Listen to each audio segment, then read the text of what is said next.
আসসালামু আলাইকুম প্রিয় শিক্ষার্থী বন্ধুরা, কেমন আছো তোমরা? আশা করি ভালো। আজকে তোমাদেরকে এই ভিডিওর মাধ্যমে পৌরনীতি ও নাগরিকত্ব ষষ্ঠ অধ্যায় বাংলাদেশের সরকার ব্যবস্থা গত বড় ভিডিওতে তোমাদেরকে 1 থেকে 5ম অধ্যায় পর্যন্ত এমসিকিউ সাজেশন দিয়েছিলাম।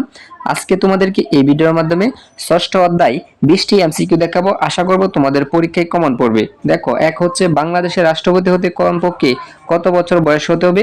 কমপক্ষে 35 বছর। তারপর দেখো, বাংলাদেশের আইনসভার সদস্য সংখ্যা কতজন? বাংলাদেশের আইনসভার সদস্য সংখ্যা হচ্ছে 350 জন। তারপর দেখো, নিচের ডায়াগ্রামটি লক্ষ্য করো এবং প্রশ্নবোধক স্থানে কি হবে? এটি হচ্ছে জাতীয় সংসদ নতুন আইন প্রণয়ন করে, প্রচলিত আইন সংশোধন করে, প্রচলিত আইন পরিবর্তন করে জাতীয় সংসদ। তারপর দেখো, জাতীয় সংসদে উত্থাপিত বিল কার সম্মতি ছাড়া আইনে প্রণীত হয় না? রাষ্ট্রপতির।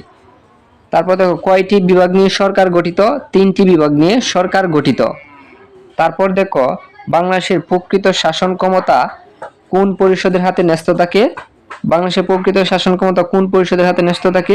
মন্ত্রী পরিষদের হাতে ন্যস্ত থাকে। তারপর দেখো, বাংলাদেশের সরকার প্রধানকে?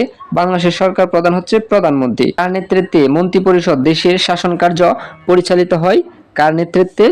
এটি হচ্ছে প্রধানমন্ত্রীর নেতৃত্বে। তারপর দেখো, শাসন বিভাগের অন্য নাম কি? শাসন বিভাগের অন্য নাম কি? শাসন বিভাগের অন্য নাম হচ্ছে নির্বাহী বিভাগ। তারপর দেখো, বাংলাদেশের প্রথম সরকার গঠিত হয়েছিল কোন সময়ে?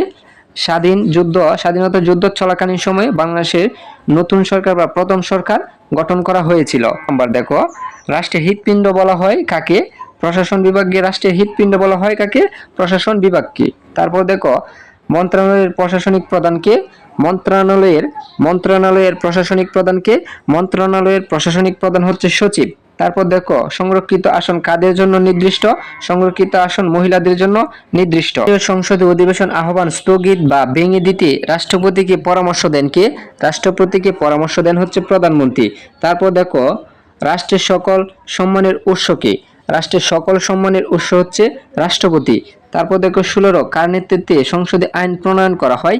কার নেতৃত্বে সংসদে আইন প্রণয়ন করা হয়? প্রধানমন্ত্রীর নেতৃত্বে সংসদের আইন প্রণয়ন করা হয়। তারপর দেখো, 17 নাম্বার, জাতীয় সংসদ নির্বাচন কত বছর পর পর অনুষ্ঠিত? এটি তো তোমরা সকলেই জানো, 5 বছর পর পর জাতীয় সংসদ নির্বাচন অনুষ্ঠিত হয়।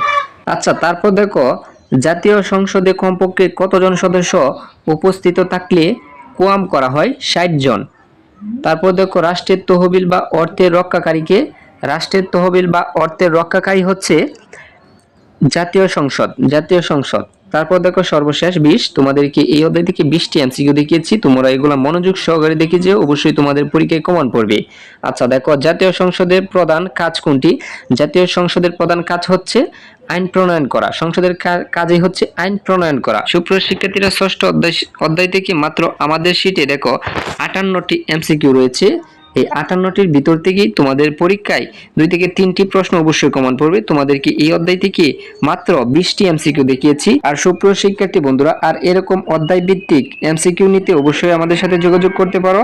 তোমাদের পরীক্ষায় আশা করব 100% কমন পড়বে।